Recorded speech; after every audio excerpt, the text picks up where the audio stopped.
Israeli প্রধানমন্ত্রী ধূর্ত Benjamin Netanyahu এবার কি তবে প্যাচে পড়েছেন? যুদ্ধবাজ এই প্রধানমন্ত্রী তার নিজের দেশকেই বিপদে ফেলেছেন। ক্ষমতায় টিকে থাকার লোভে একের পর এক অন্যায় করেছেন। গাজার পর লেবাননকে গণহত্যার মঞ্চ হিসেবে বেছে নিয়েছেন। তবে সব ফ্রন্ট থেকে শক্তিশালী প্রতিরোধ গড়ে তুলেছে প্রতিরোধ যোদ্ধারা।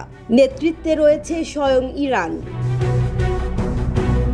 ইসরায়েলের প্রধানমন্ত্রী বেনিয়ামিন নেতানিয়াহু বলেছেন, ইসরায়েলে ৭ অক্টোবর হামাসের হামলার প্রায় ১ বছর পর তার দেশ এখন ৭টি ফ্রন্টে লড়াই করছে। শনিবার এক ভিডিও বিবৃতিতে তিনি বলেন, আজ ইসরায়েল শত্রুদের বিরুদ্ধে ৭টি ফ্রন্টে আত্মরক্ষা করছে। তিনি জানিয়েছেন, এর মধ্যে রয়েছে উত্তরে ইরান সমর্থিত হিজবুল্লাহ, গাজার হামাস, ইয়েমেনের হুথি, পশ্চিম তীর এবং ইরাক ও সিরিয়ার শিয়া মিলিশিয়া। ইসরায়েলের প্রধানমন্ত্রী যোগ করেন, এবং আমরা ইরানের বিরুদ্ধে যুদ্ধ করছি, যারা গত সপ্তাহে সরাসরি ইসরায়েলে ২০০টিরও বেশি ব্যালিস্টিক ক্ষেপণাস্ত্র নিক্ষেপ করেছে এবং ইসরায়েলের বিরুদ্ধে এই ৭টি ফ্রন্ট যুদ্ধের পেছনে দাঁড়িয়ে আছে। ইসরায়েলি সেনারা এখন কোনো কুলকিনারা খুঁজে পাচ্ছে না। ইসরায়েলি শহরগুলোতে বেজে উঠছে সাইরেন। নেতানিয়াহু প্রশাসনের নাকে দম দিয়ে রেখেছে হামাস, হিজবুল্লাহ, হুথি, পশ্চিম তীর আর ইরাক সিরিয়ার প্রতিরোধ যোদ্ধারা। নেতানিয়াহু ইসরায়েল এবং লেবাননের মধ্যে উত্তরে ক্ষমতার ভারসাম্য পরিবর্তন করার জন্য তার প্রতিশ্রুতি বজায় রেখেছেন। ইরান সমর্থিত হিজবুল্লাহ গত বছরের ৮ অক্টোবর থেকে রকেট, ক্ষেপণাস্ত্র এবং ড্রোন দিয়ে উত্তর ইসরায়েলে আক্রমণ করছে। এবার করছে সম্মুখ সমর, কিন্তু সেখানেও দেয়ালে পিঠ ঠেকে গেছে ইসরায়েলি সেনাদের। লেবাননে প্রবেশের মুখে হিজবুল্লাহর চ্যালেঞ্জের মুখোমুখি হয়েছে আইডিএফ, পেছনে সরে আসতে বাধ্য হয়েছে।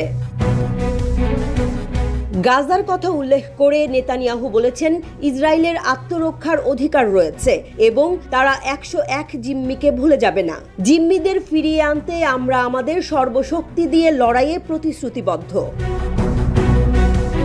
কিন্তু ১ বছর ধরে লড়াই করেও হামাসের সাথে পেরে ওঠেনি ইসরায়েলি সেনারা। গাজা যুদ্ধে কোনো লক্ষ্য অর্জন করতে পারেনি ইসরায়েল। ফরাসি প্রেসিডেন্ট ইমানুয়েল ম্যাক্রো এবং অন্যান্য দেশ যারা ইসরায়েলের বিরুদ্ধে অস্ত্র নিষেধাজ্ঞার আহ্বান জানিয়েছেন, তাদের জন্য বিষয়টি লজ্জাজনক বলেছেন। নেতানিয়াহু বলেছেন, নিশ্চিত থাকুন, ইসরায়েল যুদ্ধে জয়ী না হওয়া পর্যন্ত লড়াই করবে ইসরায়েলের স্বার্থে এবং বিশ্বের শান্তি ও নিরাপত্তার জন্য।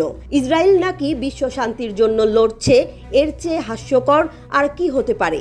মধ্যপ্রাচ্যে ছড়িয়ে থাকা ইরান সমর্থিত গোষ্ঠীগুলোর সাথে দীর্ঘদিন ধরেই ইসরায়েল সংঘর্ষে লিপ্ত ছিল, কিন্তু ৭ অক্টোবর থেকে তীব্র হয়েছে সংঘর্ষ, রূপ নিয়েছে যুদ্ধে।